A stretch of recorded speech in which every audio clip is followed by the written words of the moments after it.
Hello, everyone. Joining us today is Dr. Marc Faber of Marc Faber Limited. He's also the editor and publisher of the Gloom Boom Doom Report.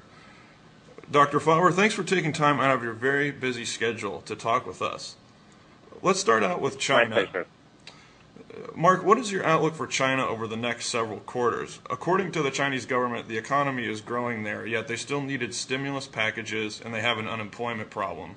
We know that bank lending has soared in recent months, yet much of that money has gone into their stock market. 6 to 12 months out, what might China's impact be on the U.S. and the rest of the world? Well, basically, I don't believe that China is growing at 7.8% at the present time. I think over the last couple of years, we had growth rates in the order of between 9% and 12%. And that following the economic meltdown in the world between September 2008 and March 2009, Chinese economic growth slowed down very considerably, especially due to the weakening export sector. So my guess, and nobody knows for sure, but my guess is that the economy, despite all the stimulus, is growing at between 0% and maybe 3.5%. But what's your take on the bank lending that we've seen, the huge increases in the last couple months? And, the facts are that a lot of that has gone into the stock market. Do you think that Chinese economic growth could slow as we get to the end of this year and into next year? Well, I think, as you correctly point out, the bank lending went mostly into further misallocation of resources. It created another bubble in the share market and probably led to further overconstruction in properties around the major cities. And so the big question is, when will the Chinese economy also implode? And I think that is still a shoe to drop for the global economy. Maybe it's going to happen in 2010, and maybe they can postpone it for another year or two and so forth. But I think whenever you have bubbles, and whereas we had a credit bubble in the U.S., in China we had an investment bubble with overcapacities arising in the export industries, in the property market. When you try to kind of support these bubbles with interventions through fiscal and monetary measures, you actually don't solve the problem, but you postpone it. And so my view would be that eventually also the Chinese economy will have a more serious setback than so far. Okay, now let's move on and talk about Japan. What is your outlook for Japan as a nation and economy over the next 10 to 15 years? Might we see the birth of a new secular bull market in stocks? And if so, then what catalyst should investors look for? Well, I think first of all, my views from the global economy and economies in the industrialized world, including Japan, is very different from my view about stock markets.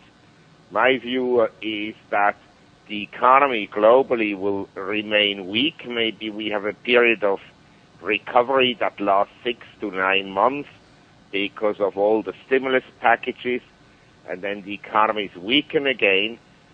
But that asset markets in some cases, despite a weak economy, will go up for the simple reason that central banks will keep on printing money.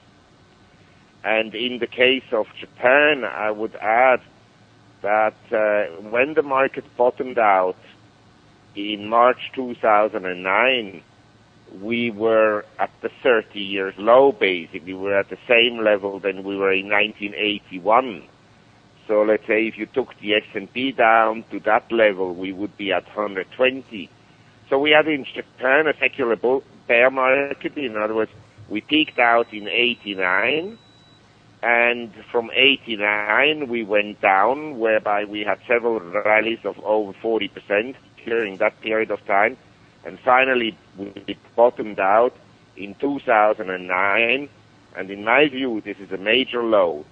March 2009, a secular low, the way we had secular lows in the U.S. in the 1940s in real terms, or in 1982, from where you had significant increases in share prices. So on any setback, I would consider essentially increasing my positions in Japan. So, relative to other stock markets around the world, is Japan one of your favorites in terms of risk-reward? Well, I think in terms of big markets, the U.S., Western European markets, then Japan would attract my attention because I go to many different conferences around the world. And whereas in the late 80s, everybody only spoke about Japan and how the Japanese economy would grow and how big the banks would become and how they would dominate the financial sector globally. Today, if you go to an investment seminar, there are more participants at the session about Cambodia, Myanmar, Laos, Mongolia than at the sessions about Japan. So I think that as a contrarian, this would attract my attention to it.